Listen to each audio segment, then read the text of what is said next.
preparing. Is it Monday or Tuesday?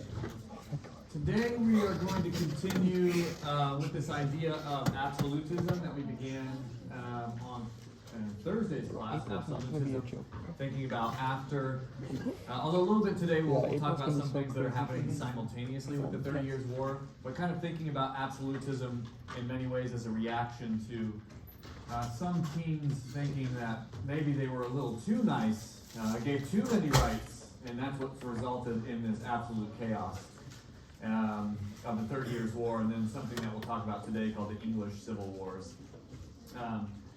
But again, kind of thinking about absolutism, remember I talked about it at the very end of last week's class, but absolutism is a political philosophy, right? And you can see it in the name itself, right? Where the ruler wants absolute power, wants full power. And so one of the big things about absolutism is it's re-centralizing power in the monarchs, in the kings and queens. There are some absolutist queens as well of Europe. Today I'm going to talk about two examples. One is we're going to start with actually failure in terms of absolutism. So we're going to look at an absolutist king who failed miserably at being an absolutist and actually maybe brought about democracy in England. And then we'll look at the example, the height of absolutism, and that's Louis XIV of France. He's usually viewed as the person that best encapsulates an absolutist monarch in the early modern period. So let's start with the failure. Okay, let's start with absolutism gone wrong. And that's this person over here, this nice looking guy who was totally inept, and his name was King Charles I of England. King Charles I. The English Civil Wars is kind of the broad term that's given to this phase of English history. It sometimes is portrayed as one event that's happening over the course of several decades, but I like to view it more sort of diverse than that. So we call it English Civil Wars. There's lots of things happening across a few different years, at least for sure the decade of the 1640s. And just again to put this into context, what's happening here in the English Civil Wars is happening at the same time as the 30 Years' War. When I talked about the 30 Years' War, I mentioned, just kind of in passing, that the British don't join in on it, and that's because they have their own issues at home that they have to deal with. At least that's one of the many reasons. They got problems of their own, let alone, they don't have time to worry about what's going on the continent. So, again, the English Civil Wars are mostly brought about by a monarch who's trying to be an absolutist named King Charles I. Charles is the son of the previous king, so we don't have like a dynasty change like we had, between Elizabeth and then James I. Charles is James's son. But unlike James I, remember thinking about James in terms of his religious policy, right? Thinking about, in particular, he wants to kind of move British people away from this really strict Calvinism that's really anti-monarchy, right? And so the biggest thing is the King James Bible that comes during that time. Very able administrator, James I, he realized he was walking a tightrope between Calvinists and the Church of England. He inherited the English throne, so he had Scotland and England underneath him. And so James really walked a tightrope and did it pretty well. He made everybody mad, but nobody mad enough to rebel against him. Sadly for England and for Scotland, but for England in particular, Charles is totally, I would say, inept or incompetent. I'll put it nicely here that he's less competent than his father, but I would argue that he's pretty much incompetent. Again, similarly to what we saw with Henry VIII, Charles was actually not supposed to become king. He had an older brother who died unexpectedly. And so sometimes that can result in somebody taking a throne who's not quite prepared for what he's about to take on. And I think we can say that Charles was one of those people. not quite ready for the job that he inherited somewhat accidentally. But Charles was also growing up in the midst of this push towards absolutism. This idea that he is placed on the throne by God and is sovereign over all of England and, from his view, sovereign over all of Scotland. Even today, if you go up to Scotland and call Scottish people English, they will be very mad at you, right? And vice versa. English people do not want to be known as Scottish, right? Rewind the clock 400 years, and you'll imagine that they're even more intense about that difference between being Scottish and being English. The other problem, and this is where he kind of comes across as somewhat inept, is in a world where Protestants and Catholics distrust each other. We've already seen that they've fought against each other. Right, the Spanish Armada tried to conquer England under Elizabeth, but God was on their side, according to Elizabeth, right?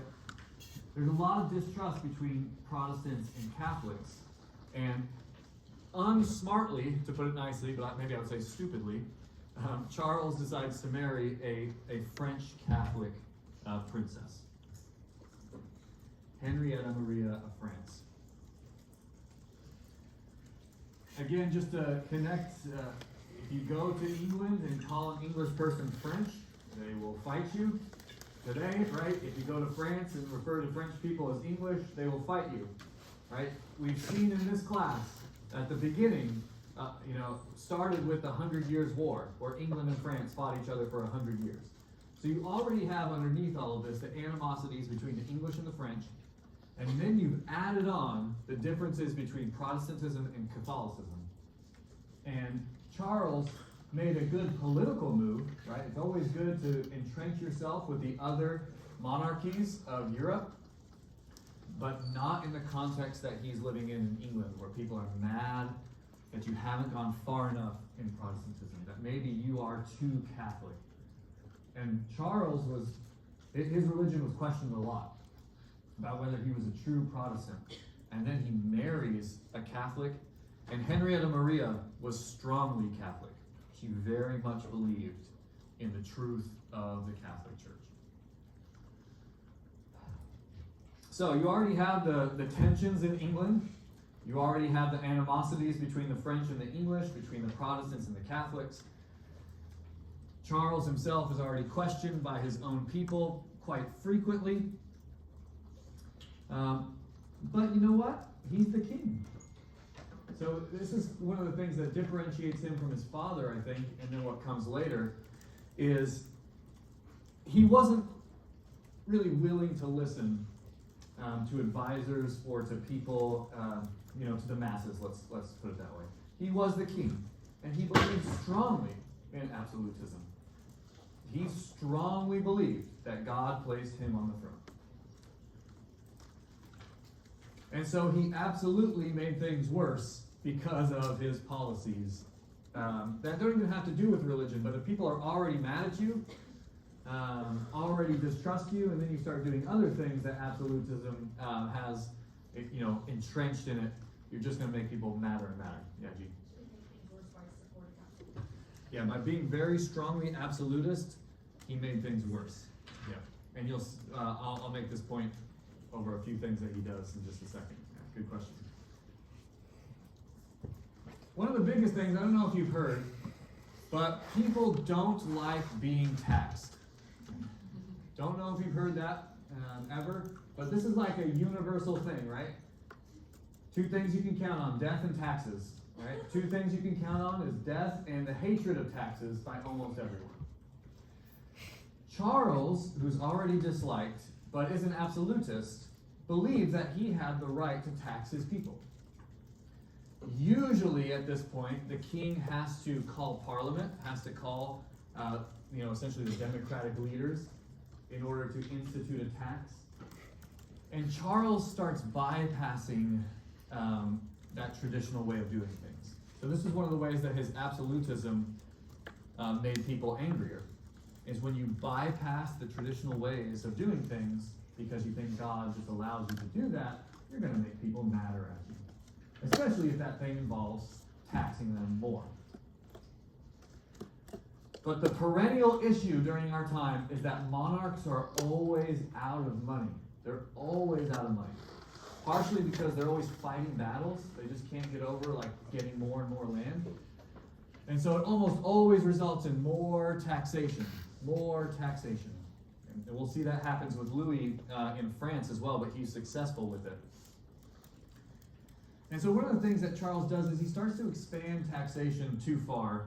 Here's just one example, and it's kind of obscure, but when England built navies, like their boats, they usually taxed essentially the coastal towns for the building of boats.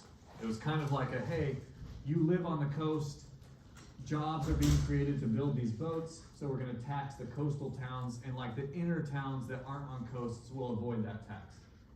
And Charles said, no, never mind. Let's extend that tax to all people. So if you live in the middle of England and you've never even seen the coast, you now have to pay the shipbuilding tax. Kind of obscure, but if you're a peasant farmer who's barely surviving anyways, another tax for something that you'll never see might make you pretty frustrated. So it's things like that, really specific taxes, but ones that would make people angry. The biggest issue, of course, though, that's going to start taking the leaders, like the nobles and the bureaucrats, and all of the dukes and barons, making them really mad, is that Charles keeps what's called dissolving Parliament. This is something that you and I in America, we don't quite understand because we can't just dissolve our government at any given moment. But in parliamentary systems, like what they have in Canada, what they have in the United Kingdom, and quasi ones like they have in France, you can just dissolve the parliament and have another election. Nowadays, thank goodness, if you dissolve a parliament, you have a constitutional timeline for when you have to have another election. But that's in the modern world. In Charles's time, nope. He could just dissolve a parliament, fire them all, and never call another election. And that's what he does. Usually, again, if you're already kind of tiptoeing around sort of absolutism, or if you're tiptoeing around all these divisions, frequently dissolving Parliament and never calling another one is going to make people angry.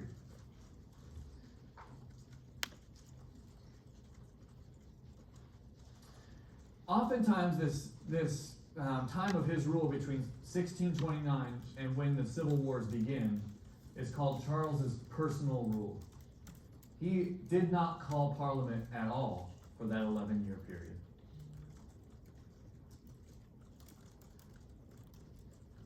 Which is very strange in England, even by this point, that the king would never call Parliament. Is in some ways illegal if he's going to do taxes, so he's just bypassing the legal system.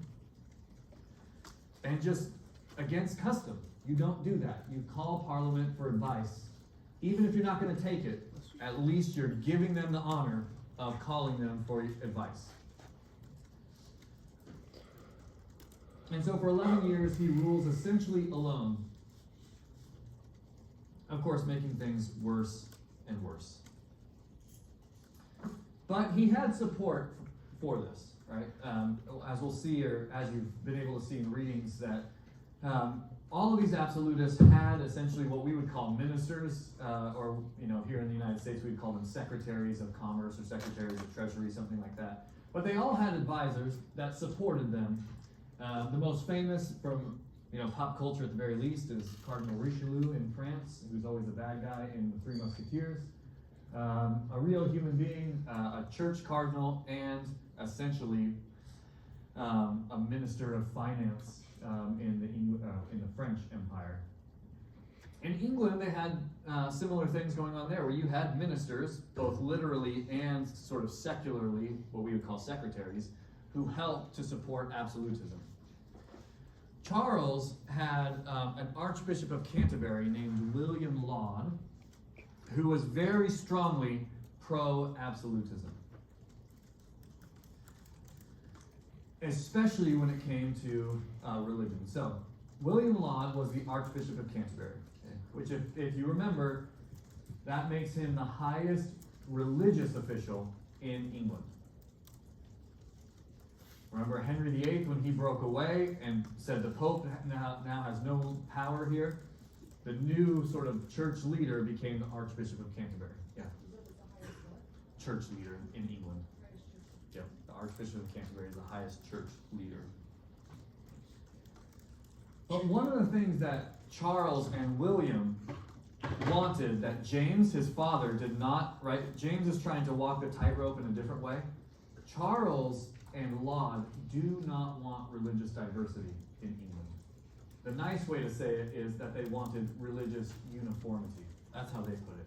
They want everything in England to be uniform. Everybody to look the same, to do the same, to worship the same way. And all of this diversity in religion, it doesn't work. You have a lot of dissent. A lot of people talking badly about the archbishop or the king, a lot of skirmishes. Puritans used to walk into churches and just start yelling because they were so mad at whatever was happening. Things like that. And the British, they don't like that. British like order, even to today. They love order.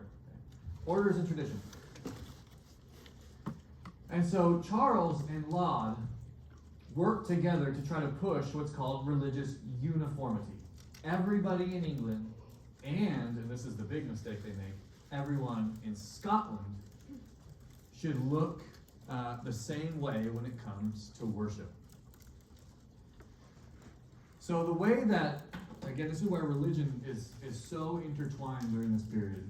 Right? People could have revolted about the taxes. They could have revolted against the parliamentary system that's being overturned. But the thing that pushes it over the edge is that Charles and Laud go up to Edinburgh, Scotland, and require the Scottish to worship the same way as the English. Yes? This is the breaking point with this. This is the breaking point, yeah. Now again, I've been mentioning a lot of these sort of random historical bits, but if you've ever watched Braveheart, right, with Mel Gibson, that story is all about, the English and the Scottish hating each other in the Middle Ages. Charles was the King of Scotland, definitely, and was the King of England. But the Scottish and the English are very different historically, culturally, and at this point, in terms of religion. The Scottish are very strong Calvinists at this point. And they do not want England to rule over them to begin with, and they definitely do not want English religion in Scotland. But Charles and Laud didn't care. They wanted it all to look the same, and so they just kind of tried to ram through changes against the will of the Scottish people, against the will of the Scottish church. Yeah. Would English Christianity be like the Anglican church? Yes. Yeah, the Church of England. Yeah, the Anglican church. Thank you. Yeah, it's not Catholicism. And this is again where we get into the weeds. It's like it's two Protestant churches who are against each other. This is not Catholics versus Protestants. This is two versions of Protestantism that are against each other. Yeah. But the Calvinists think anything that's not them is essentially against the will of God, right? Thinking about the Puritans that left to the New World, they are against anything that's really not them. They think God's going to kill them, right? And so the Scots, when Charles is like, hey, you got to look like us, William says, you got to do what we do. This is like, uh-oh, God's going to punish us if we do this. And so they take the very reasonable route of invading England. And this is where essentially the English civil wars begin. And again, this is illustrating how intertwined religion is. The same thing that's going on, right, at the same time over in Germany, right, the 30 Years' War is starting its closing phase, right? The 30 Years' War ends in 1648, so it's starting its closing phase. But they've been fighting each other in Germany now for 2 decades at this point, over religion, mixed with a bunch of other issues, right? Here, it's the same thing. Maybe this was always going to happen because James I inherited, he had both the English and the Scottish crowns, and so maybe this was going to happen no matter what, and religion was just the thing that tipped it over the edge. Or maybe it was going to be fine, and Charles is inept, and made a really big blunder that his father did not make, and caused the Civil War. All that to say, Scotland invades England, which causes another domino to fall, which is the English people start to take sides for and against Charles.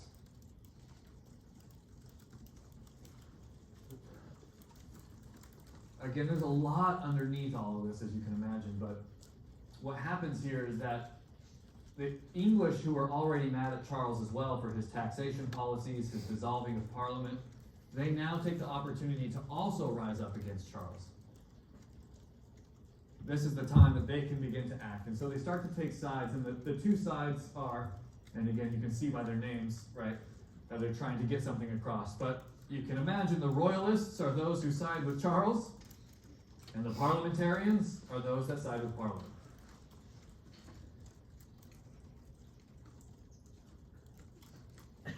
And so for the next almost decade, these two sides will fight in England about the future of the monarchy in England. Of course, as usual, we can't get into all the skirmishes because there's too much and it's way too complicated. So zooming ahead 6 years, right, just imagining that both sides have successes and failures. The parliamentarians are putting up a really good fight against the royalists. Finally, in 1646, there is a decisive defeat where the parliamentarians actually defeat Charles's armies, and Charles is arrested. So the parliamentarians make quite a choice here in actually arresting their king. Again, you live in a world in the 1600s where people still believe that, yes, God is still in charge of governments. And so to arrest your king is a really big moment. And so they did try, the parliamentarians and the royalists tried to reconcile. In other words, they tried to negotiate with the king. Right? We clearly have the leverage, so we will put you back on the throne if you start giving us concessions, right? You can't just dissolve Parliament at will. You can't just tax us at will, right? You have to live up to the Constitution. I don't even think they're that strict of laws. Like, just live up to what you're supposed to live up to, and you can go back to being king. The war will be over. Everything will be hunky-dory, that sort of thing. And at first, Charles agrees, but again, this is where he's somewhat inept in my view, is Charles actually is able to escape his arrest and immediately goes back to war against the parliamentarians. Again, we can't get into all the details of that. All you need to know is Charles escaped arrest and immediately took up arms against the parliamentarians again. Not a smart move on his point. Because a couple of years later, in 1648, the warfare begins to renew. But the parliamentarians, I think, have become too strong. There's too much will on their side of this battle. And so, in 1648, Charles loses again and is arrested again. But whatever goodwill he had is now gone. And a new, much more intense faction has taken over Parliament. Because what happens is that Charles is then put on trial for treason. Treason against the English crown. And in what I would call perhaps a kangaroo court, this is not a court that really has a burden of proof. It's not really innocent until proven guilty. Charles is declared guilty of treason. And on January 30th, 1649, Charles is beheaded in the middle of London. So, yikes.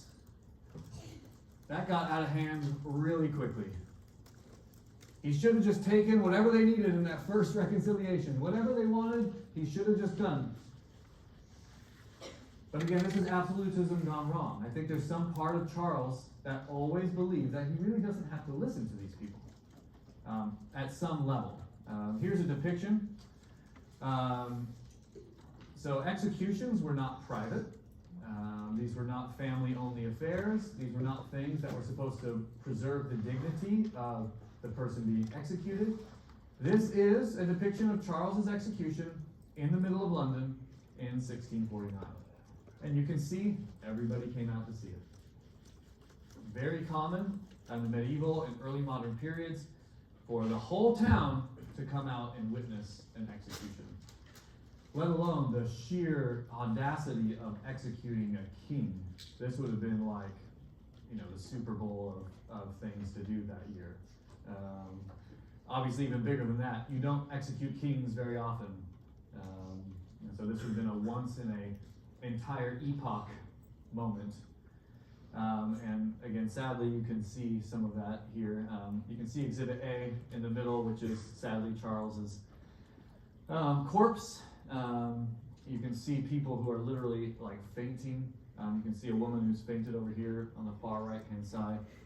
This man is crying at the sight. He can't believe that they've executed their king. This is even if he was for it, this is so crazy that nobody thought it would actually happen. I don't even know if Charles thought it would actually happen.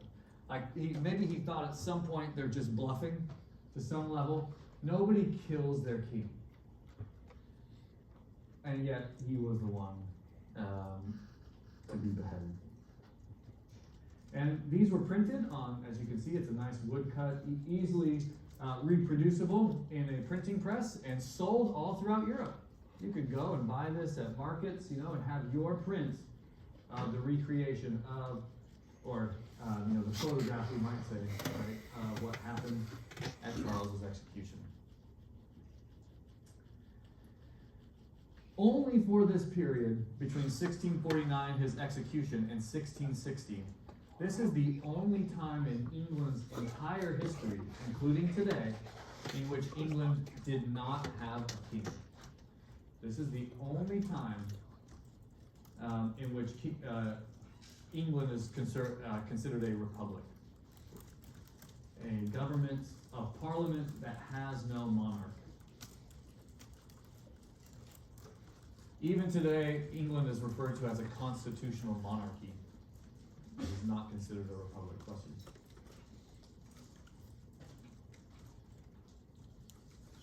Very strangely, at the end of this period, and over those 10 years in 1660, they actually invite Charles's son back to the throne. So they didn't have a king for those 10 years or 11 years.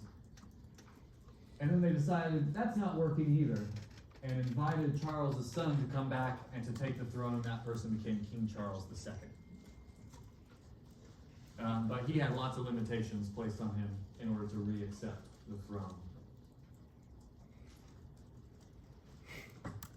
If you've ever been to London, this is on, you can still see the location. Which one? There it is. If you've ever been to London and you're facing those gates, to your left is Big Ben. And to your right is Trafalgar Square. So it's right there in a road called Whitehall, where all the government offices still are. Right there is where King Charles I was beheaded. Nowadays they have 2 horse-mounted guards on either side. You can walk through into St. James's Park. But that's where he was beheaded, right in the middle of London in 1649. So that's absolutism gone wrong. He tried, but the English, for some reason, had moved beyond absolutism in some ways. Again, it might just be that Charles was horribly incompetent in comparison to the person that we'll talk about now, which is the height of absolutism. Absolutism gone right. And that is Louis XIV of France. Again, there are lots of debates about why Charles failed so miserably. Some of them come down to simple incompetence. Others say the English had maybe moved beyond this and had become too parliamentary, so to go back was not possible any longer. Or somewhere in between. Maybe it was just the chaos of it all, just didn't work for what Charles wanted to do. Moving over just across the English Channel into the continent and looking at France, we have a very different situation. So here is Louis the 14th. Probably the most famous king of French history, Louis the 14th. Louis became king at the sprightly young age of 4, when his father, Louis the 13th, died. He's going to reign for 72 years, though. And he does not get beheaded, so you can give that away. He's not going to get beheaded. He's going to live 72 long and strong years in France. I think that's still the longest reigning monarch in at least Western history, is Louis' 72 years plus whatever months of reign. So he becomes king at the age of 4.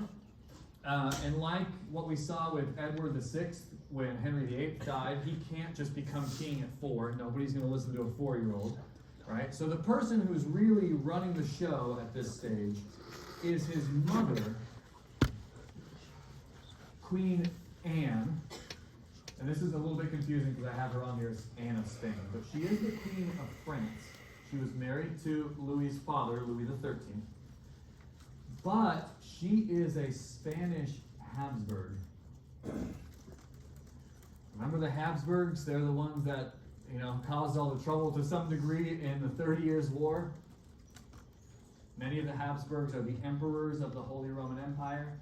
There's another Habsburg line that's also the monarchs of Spain, right? So this is craziness. And Louis the 13th married, right, one of these Habsburg princesses, okay, Anne of Spain.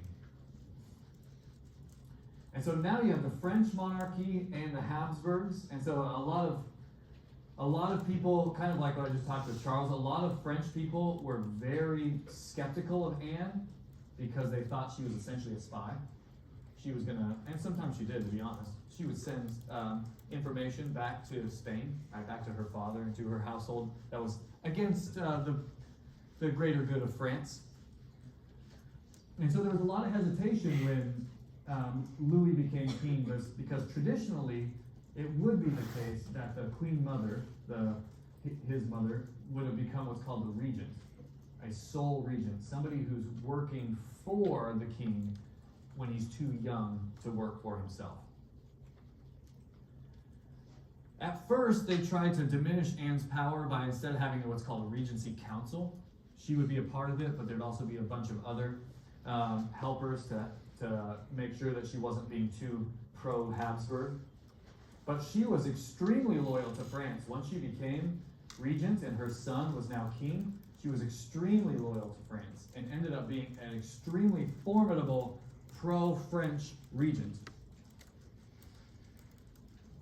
She was actually the one alongside another cardinal, Cardinal Mazarin, who you don't even know. But these two people, they actually negotiated the end of the 30 Years' War from the French side.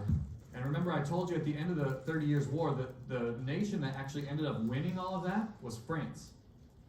And a lot of that has to do with Queen Anne actually working against her own family, the Habsburgs, in order to support her son, who's too young to work on these things himself. So Anne, in many ways, actually rules as sort of a quasi-queen until her son is old enough to take over the throne. And she also trains Louis in the art of absolutism. She strongly pushed for more and more power to go to her, her young son, so that when he became king, he would have a lot of power at the age of 18. And that's usually when they had to wait. Kings usually had to wait until they were 18, and then the regency would be dissolved, and the king would officially take over, and his rule would now have the force of law behind it. So again, it's very strange, right, this whole situation. The Habsburgs are all over the place, but in many instances they can actually side against their families, right, for their sons, or Catholics, right, like in the 30 Years' War, can side with Protestants so that they don't have to worry about the Habsburgs. It's a convoluted mess. And so here we have a Habsburg who's helping her son to gain more power, and it's coming at the detriment of the Habsburgs. And so at 18, Louis takes over and becomes Louis XIV of France. So a long time as an adult that he will be ruling France. And really, everything his mother worked for does aid him, because when he becomes king, he really does take total control over the nation of France. What his mother had done in trying to set the foundation, Louis absolutely takes advantage of when he turns 18. One of the things that I think Louis and his advisors are tired of is war, right? They just got done with the 30 Years' War. Louis is going to change his mind when he gets real power hungry, so we'll come back to that in a little bit. But after the 30 Years' War, France, I think, is tired of fighting all the time. And again, like what I talked about with Charles, one of the big problems of constantly fighting wars is wars cost a lot of money. And the French bank account is utterly depleted at this point. Remember, and again, I'll talk about this eventually, someday in this class. Underneath all of this, the French are expanding as a colonial power. So it's not just money that's being spent in wars on the continent. There's wars taking place and expansion taking place all over the world that France is having to pay for. So money's tight. And Louis recognizes that the first thing he has to do, alongside his ministers, is to shore up the bank accounts of the French monarchy. And so that's what they attempt to do, right? I don't know if you've heard, but people don't like taxes. Unlike Charles, Louis is going to be able to tax and get away with it. It's going to come back to hurt his ancestors, his descendants, I'm sorry, not his ancestors, his descendants. We'll talk about that in this thing called the French Revolution, which is going to happen at the end of the next century.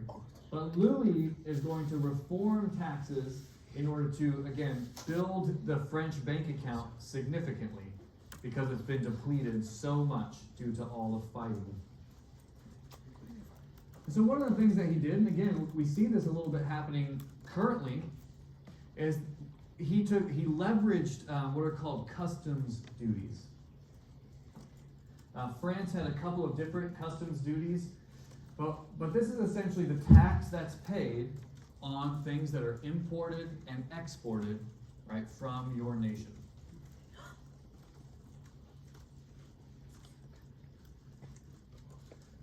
That's essentially what's happening now with tariffs, right? This idea that things that come into the United States have an extra tax for coming in.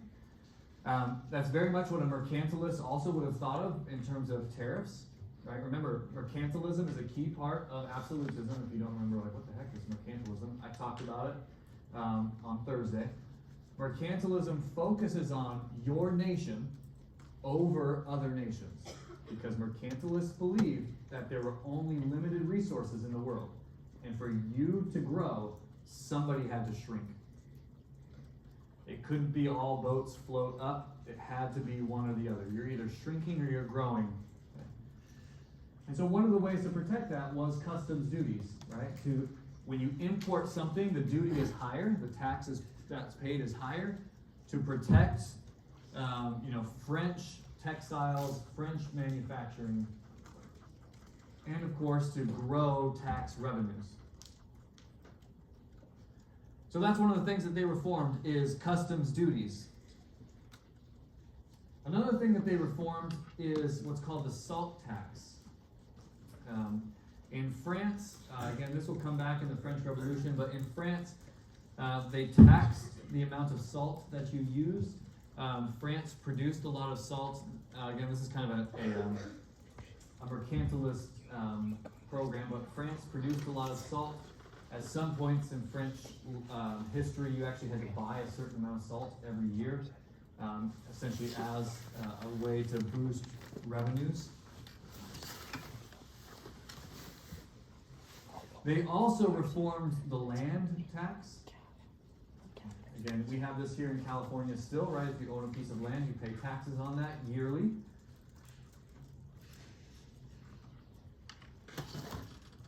One of the big things that they did in all of these reforms is they made them more systematic.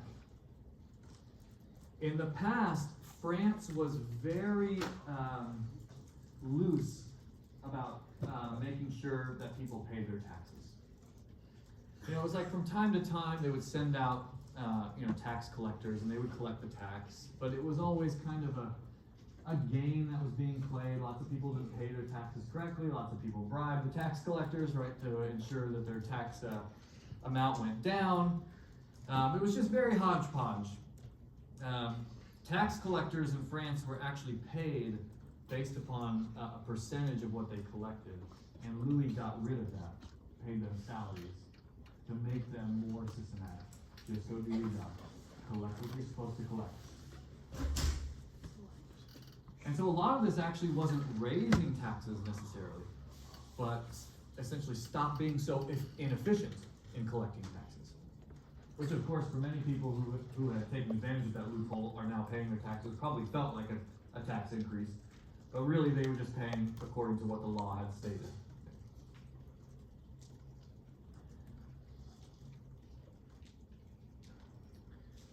Very quickly, because of this, because of its efficiency, Louis and his ministers actually turned a deficit into a surplus. So pretty quickly, by just making it more efficient and ensuring that your tax collectors were doing their jobs and doing them with loyalty to the crown, right? You have to think about that with absolutism. It's always about loyalty still. They were able to take budget deficits into budget surpluses.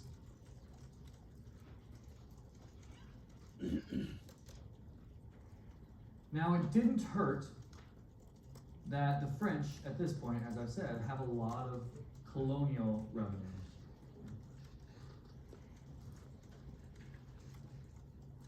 One of those instances, right, we still have it. Louis XIV is, one of our states is named after Louis XIV. Can anybody guess? Everybody's mumbling, so if somebody wants to yell.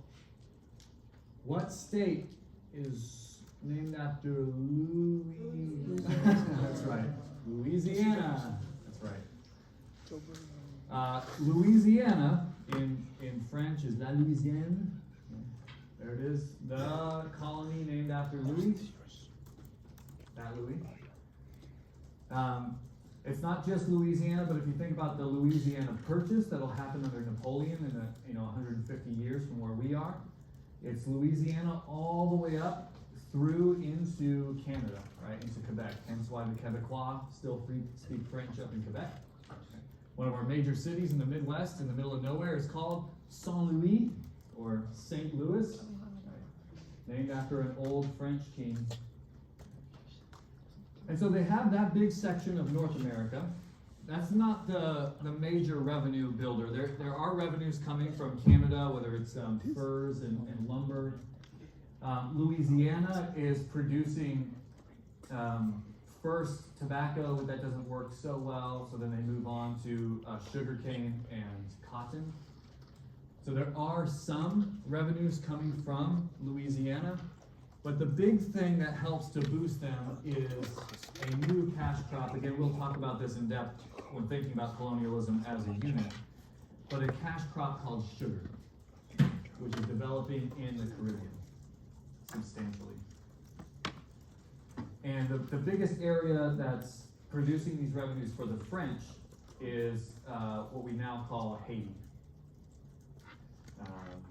But for the French was Saint-Louis, so we'll just call it Haiti. It's easier for you. Down in the Caribbean islands, sugar has become a cash crop. Sugar was pretty much unknown to Europeans in the Middle Ages, and now our addiction is beginning. So if you ever wondered where our sugar addiction began, here it comes. 16th century sugar growth now being imported into Europe. and becoming a cash crop is making France extremely rich. So they do have land in North America, from Louisiana all the way up to Quebec, but the profits are really coming from their sugar plantations in the Caribbean world. Again, we'll talk about that in depth when we talk about colonialism. Questions so far? All right, then let's take our break. We will come back at 12:51. One of the key things against Catholicism that you can't You're deny, delusional. right? I've said it over and over again. We'll continue to say it. stop to come down. One of the biggest things about absolutism is its centralization of power. That is not real. Absolutists do not like to share power with the people, with elected governments. They want ministers who are loyal to them and will carry out their decrees across their nation. They do not put up with diversity of religion or ideas, and they want to make sure that people that do have other ideas are well regulated, right, to put it nicely. People that might check their power are well regulated, to put it nicely. And Louis, of course, is, as I said, the poster child for this version of absolutism. One of the ways that he did that is Louis began to dissolve what are called in French parlements, but essentially are their local law courts throughout France. Again, this would be like if one of our leaders decided to just dissolve local government bodies. Right? If they decided to dissolve, the LA Council or something, if they decided to dissolve the council here in Malibu, just any of these sort of local lawgivers, particularly those that might decide whether something's legal or not, whether something deserves jail time or not, whether you need to pay a fine or not, Louis began to dissolve all of those local elected councils. If the councils did not agree to Louis' dissolving, then they were just exiled. They weren't negotiated with. These people were just kicked out of France. So he dissolves these local groups and instead replaces them with people who are loyal to him. And those are called intendants here, intendants. Again, we might just view this as some sort of version of governors, people sent out to 30 different regions of France. But the big difference is that they are utterly loyal to Louis XIV. These are people who are going to carry out the will of Louis to ensure that the laws that Louis has passed, the reforms that Louis wants to see done, are carried through according to the way Louis wants them to be done. Not just done however they want, but according to the will of Louis XIV. This also makes Louis much more present, we might say, to places that are kind of out in the countryside of France. Right? Remember, think if you're just like a farmer out in the middle of nowhere in France, what the king is doing, you might not care about at all. His edicts might not change your life all that much. Maybe if he goes to war and you're called to war, then then you feel the king's presence. But oftentimes, if you're out in the middle of nowhere, what the king does or doesn't do makes no difference to you. Louis wanted to change that. Louis wanted to ensure that no matter where you were, no matter how rich or how poor, how powerful, how powerless you were, you knew that Louis was your king.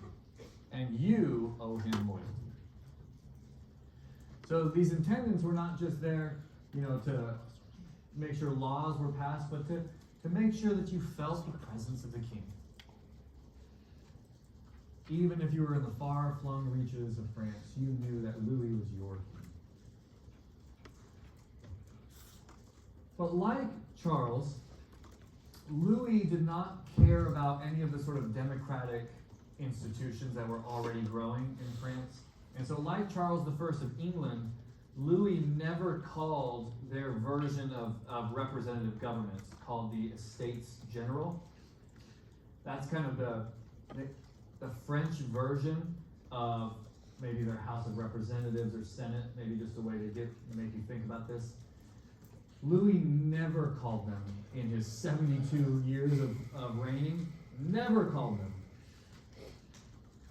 And in fact, the Estates General will not be called again until the French Revolution, just in general. They won't be called until 1789, when France is about to implode. That's the next time that the Estates General is called. And we'll talk about them when we get to the French Revolution, but these were supposed to be representatives of the different peoples of France. Right? Different members of the nobility, the clergy, and everybody else. Louis had no time for them. Didn't need them, didn't want their input, wanted to centralize power around himself. But on the other side, again, this might make Louis more successful, or one of the reasons why he's more successful than Charles, is that Louis did actually build things for the French people. He did use a lot of the money that he's collecting through taxes to actually rebuild roads. This is what I mean by infrastructure. To rebuild roads, to build out better harbors, building campaigns. There is a reciprocal aspect to this. If you have better roads, it's much easier for taxes to get back to Paris. So he very much had an ulterior motive. If you have nice, good, clean, well-kept roads, people can pay their taxes more efficiently. But, as you can imagine, nice, well-kept, well-paved roads also make people happy, right? Their wheels, their carts don't just break randomly in poorly preserved roads. They can get to and from major trade areas quicker and easier and safer. And so there is, there's two sides to this. Helping the people of France, and also ensuring that taxes get to you quickly and effectively with this new and better infrastructure. The one thing that I think Louis definitely inherited from his mother that he was not going to put up with, that his predecessors had, is religious diversity. I think if Louis learned something from the 30 Years' War, is that religious diversity creates issues. And so, after almost a century enacted, in 1685, Louis revoked the Edict of Toleration, the Edict of Nantes, which had allowed Protestants limited rights. In 1685, Louis revoked that, and Protestantism became illegal in France again, completely illegal. So remember the French Huguenots, the French Protestants called Huguenots? A lot of Huguenots began to emigrate actually to North and South Carolina. So actually South Carolina, the U.S. colony, or the U.S. state now, had a lot of French Huguenot immigration after the Edict of Nantes was revoked. And the king had a phrase for this policy. And here's his phrase in French. Un roi, une loi, une foi. Very impressive. One king, one law, one faith. That's a very absolutist phrase. You only have one king. So that means you only have one law. And that means you only have one faith. Diversity is not going to cut it. Remember, 1648 is the end of the 30 Years' War. And then Louis looks over the channel. He's a young kid, right? But this is still in his mind. He looks over the English Channel, and what's happened with religious diversity? The king has been beheaded in England. Now, of course, it's way more complicated than that, but not for Louis. And so, one of his biggest policy changes from his predecessors is to outlaw Protestantism again. And instead, one king, one law, one faith.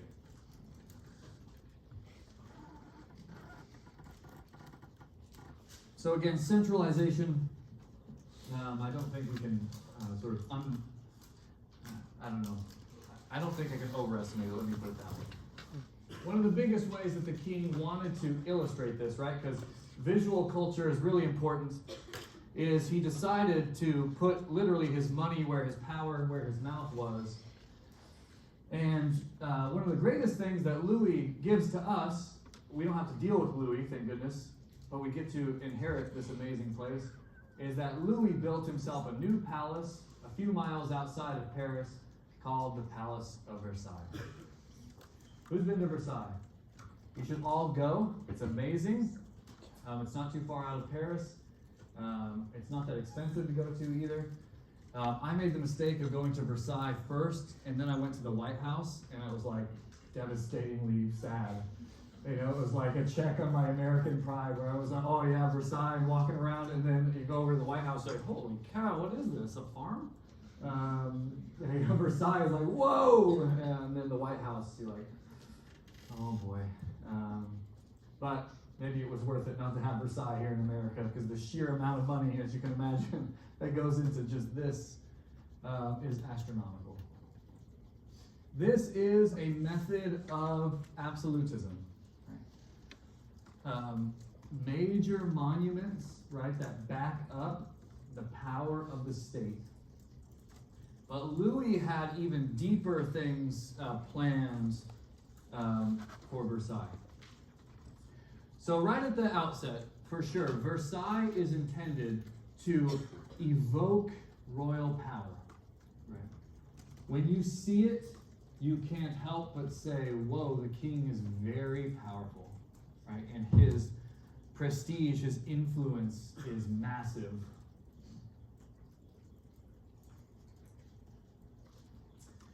But its sheer size had some other motivating factors to it. One of the things that makes Versailles strange, and his version of absolutism strange, is that Louis had to make sure that the other rich, powerful people in France were always reminded that they had the king above them, right? They always had to be reminded that they might be rich and powerful, but they're not the king. And so one of the reasons why it's so massive is that the nobles of France were actually required for a few weeks per year to live at Versailles. Again, not all at once, it can't fit all of them. But staggered across the year, the nobles, right, the rich and powerful, were actually required to live at Versailles with the king for a couple of weeks per year. It's a great way if you want to keep your eyes on your competitors, right? Is force them to come live with you in a giant castle every year. But it also had the other side to it. It reminded even those nobles that the king is above you.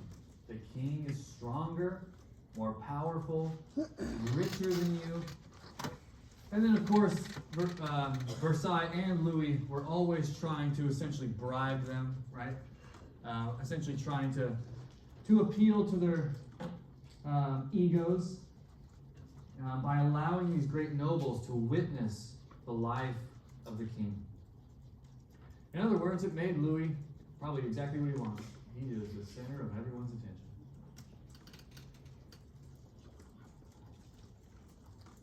And some of these things were like absurd, although sometimes I think about some of the things you all watch on Reels and TikTok and stuff, and I'm like, this is the most brain dead stuff in the history of the world. Louis might get close to your brain deadness in the ways that he made them brain dead, because he would tell the nobles, like, come and watch me put my clothes on. Do you want to watch me as I brush my teeth and get ready for bed? Maybe even you can sit at the royal table and watch me eat breakfast. If you're really lucky, I'll actually let you put the robe over me. I don't know, what's dumber? TikTok or French nobles? Which rots your brain more? French nobility or TikTok. But again, it's for them, it's like I can watch, I can participate in something they'll never be able to do, right? They might be rich and powerful, but they're not a part of the line of the king, so they'll never be kings. They'll never be queens. But I can live like a king for a few weeks per year. I can be a part of the king's life. I can breakfast with him. Who gets to breakfast with the king? Right? And it works. It almost like blinds a lot of the nobles to Louis's warmongering and his taking over of power. We'll see he loves to fight wars. As France gets rich again, he starts using all that money. It kind of blinds them. One of the things that Louis, again, you can kind of see it in this image, but Louis very much wanted to portray himself as an athlete. And it may not come across clearly to you in this image, but the big one, I was just talking to Corwin about this, is common in the early modern period, is if you look at his calves, which are displayed for you all to see, right? Not an accident that his calves are nicely there, his legs. He's got a nice formed calf muscle that you can see the tone on it. I know it's hard from where you are, but in the original painting, you can see the tone in his calf muscles. That's not an accident. He wants you to know that he is a strong, athletic, versatile man.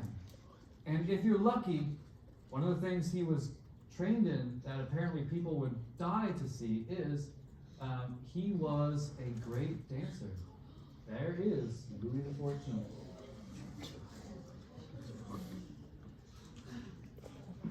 There he is, Louis XIV. You could come to Versailles and witness the king perform the best dances, right? Perform whatever is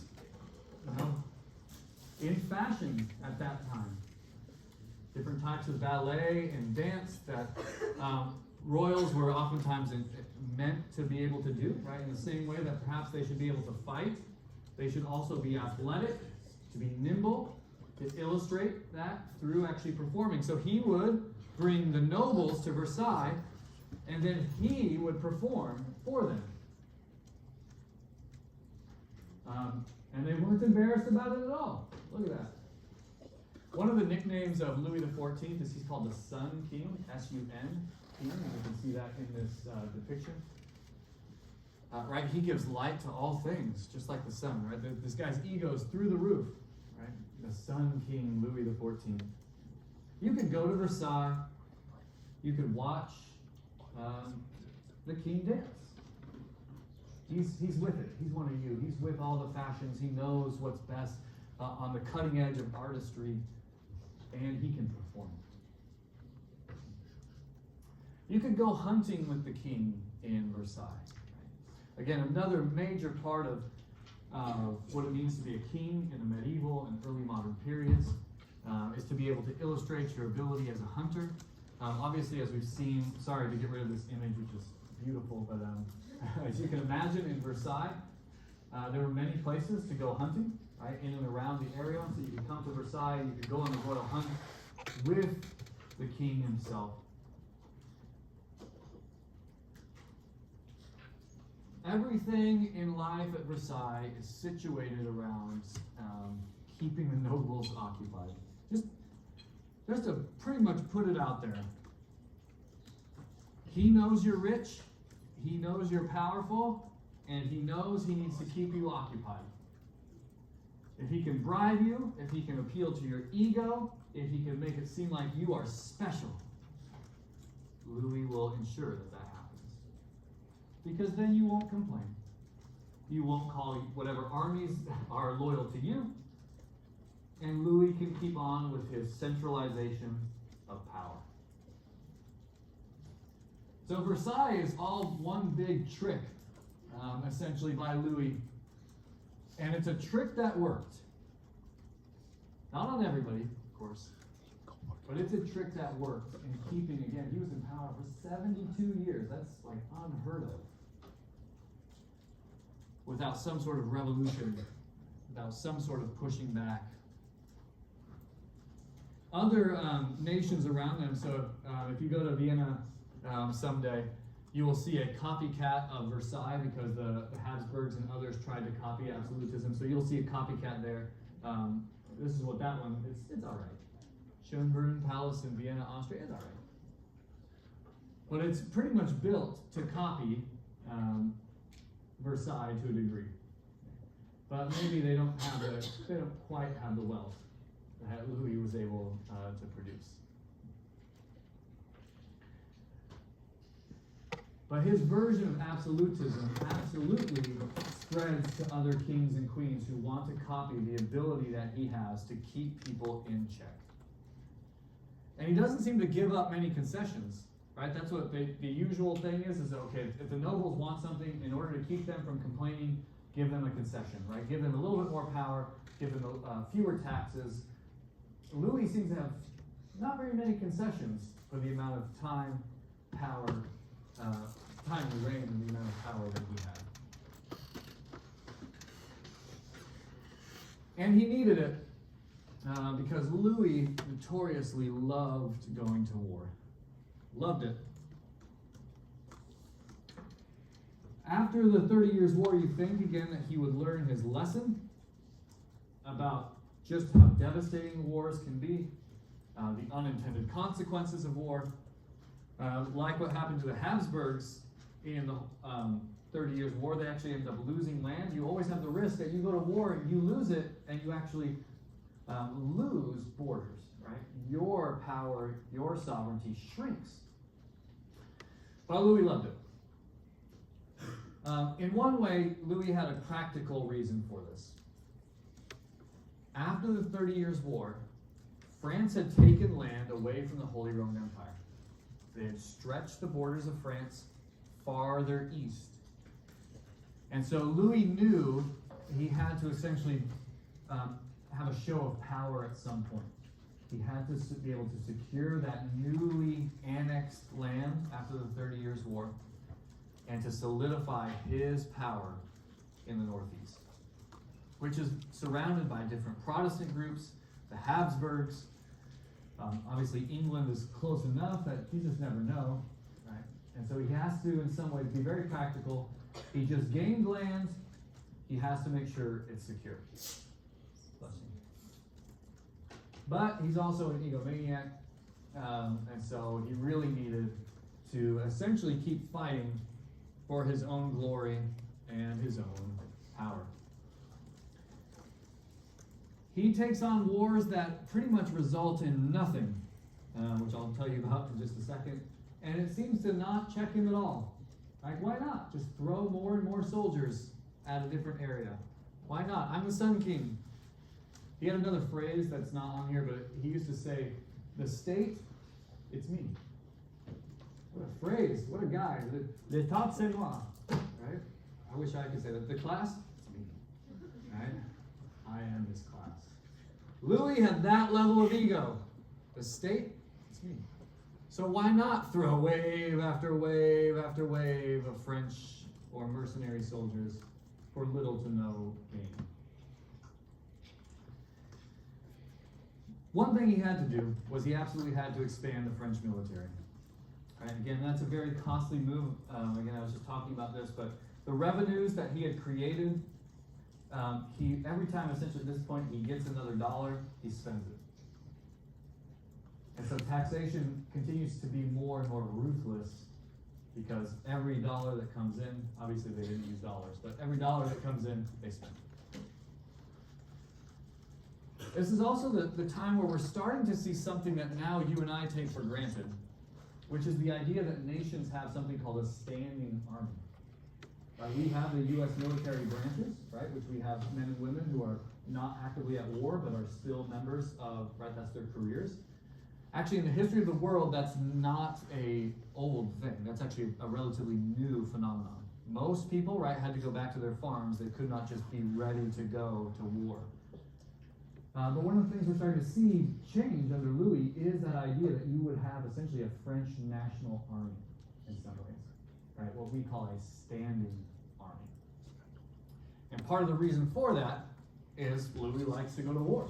So he needs an army that's ready, that's paid, that's loyal, and that he can take into battle at a moment's notice.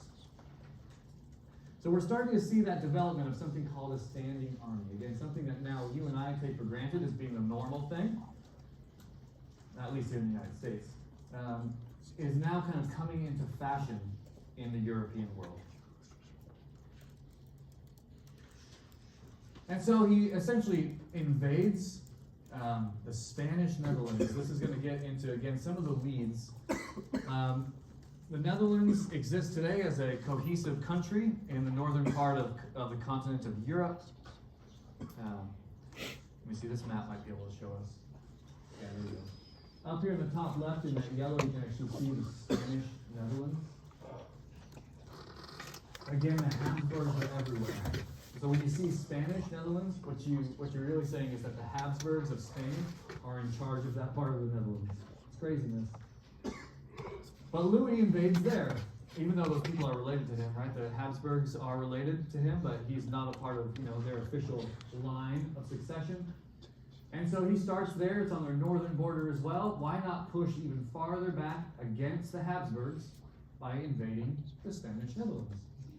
This results in almost nothing for him, but why not? He then pushes in, and I know that for many of you are like, wait, these two things exist at once, but up above, you can see there's a place called the United Netherlands. At this time, it's oftentimes referred to as the Dutch Republic. So even though now those places are essentially the same country called the Netherlands, you can see just above it, the United Netherlands. He also invades them, and they're an independent republic. So why not take everybody on? We're up there anyways.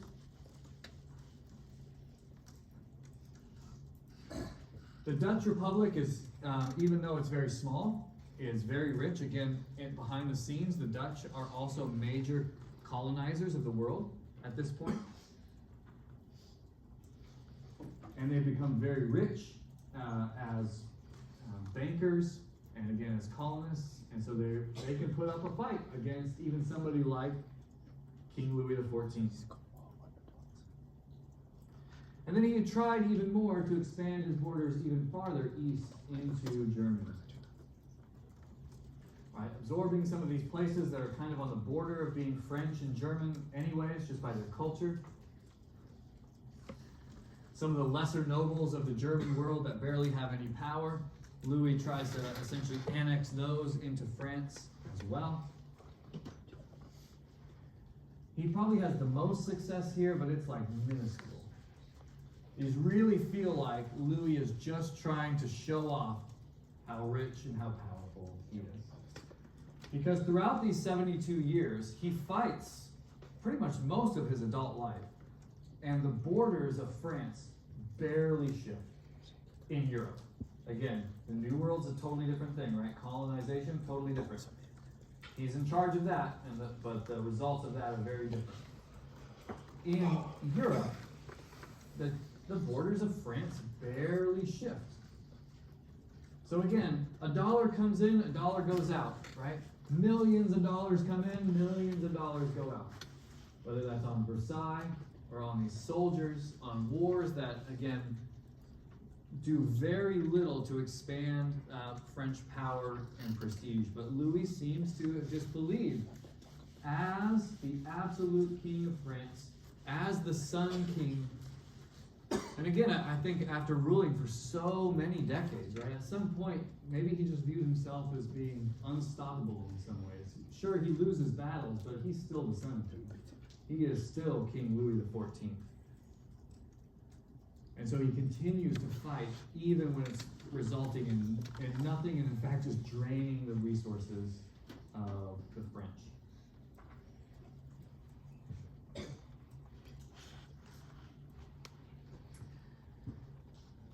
So with Louis, it's interesting to think about Louis's legacy more broadly. Okay? He dies of natural causes, nobody assassinates him or anything, right after a very long reign. Louis dies. France has been changed pretty significantly. And so Louis and absolutism in general have an interesting legacy in Europe, to say the least. on one side with Louis, there's no doubt about that he was very successful in modernizing, but also solidifying the French monarchy. Especially when we compare and contrast him with King Charles I, right? Right across the English Channel. Charles I tried absolutism and it resulted in his beheading. Louis is stronger, his absolutist policies are much wider, and yet he's extremely successful in raising the power and the prestige of the monarchs of France. No doubt about that, that's a major positive. Again, I know it came at the expense of French people, but I'm very thankful for Versailles because it's amazing. All do. I promise I'm not getting paid by Versailles, but you should go to Versailles. And part of that is he did pull the French out of deficit. He pulled the French out of the hole that they had dug in their bank account by the 30 Years' War and other aspects of the 16th century, different Reformation battles that we haven't talked about. Just the general inefficiency of taxation and revenues in France, absolutely raised those revenues by making important changes. However, he then spent all that money. He didn't sock it away for a rainy day. Some of the things that he did were very good. Again, building up the infrastructure of France needed, and Louis was willing to do it. Rebuilding roads, rebuilding ports, building other types of government, and just sort of beautiful infrastructure for the everyday French people. Makes their lives easier, safer. But he also spent a lot of money on Versailles. He also spent a lot of money in keeping the nobles around to make sure that they were in check. He spent a lot of money fighting in wars. But he helped to bring about the rise of the French Empire even more.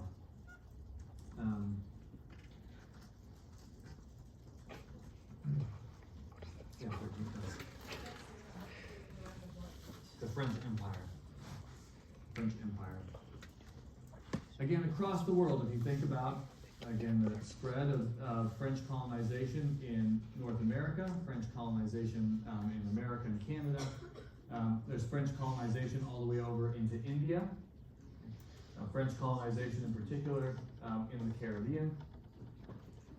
The French Empire and the English empires are going to, essentially come to war at some point. And a lot of that has to do with his mercantilist and absolutist policies.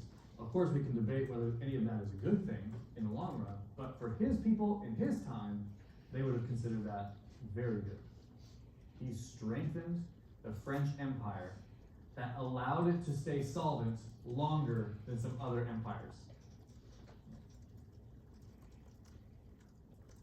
However, kind of like Versailles, I wonder if all of this is just a big facade. Right? If all of this is just fake. You can make yourself look rich, right? You can make yourself look powerful. You can have things published to illustrate how rich and how powerful you are, and still be blind to all the things happening underneath amongst the everyday people of France. Because underneath all of this with the reform, Louis is having to be, again, more ruthless with taxation. You cannot keep spending every dime you get immediately and not have to keep taxing to refill what you're spending. And the taxes, again, I'll talk about this more when we get to the French Revolution. The taxes are all paid by the everyday people of France. One of the craziest things, but it goes back into the medieval period, is that the French nobles, the people that he's trying to keep occupied in Versailles, they were exempt from almost all taxes. So all the rich people paid almost nothing in tax. So what he's doing is he's taxing the everyday people of France, whose lives are hard, difficult, time-consuming, and getting taxed over and over and over again.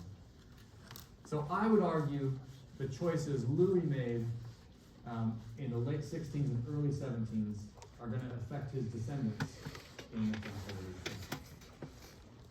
Unfortunately, Louis XV and Louis XVI are not particularly competent like Louis XIV is. And they inherit essentially a foundation that's made of sand. And eventually they're going to start sinking into it. So because his changes were good and they looked good on paper, right, you could see the revenues coming in, I think it made it seem like it was better than what was actually happening, while underneath all the people are getting squeezed more and more. And ultimately that's going to result in Louis XVI being beheaded. But that'll be in a few lectures from now. So, on the joy of beheading, that's where we will end today's class. Stick around if you have questions, come to office hours. Otherwise,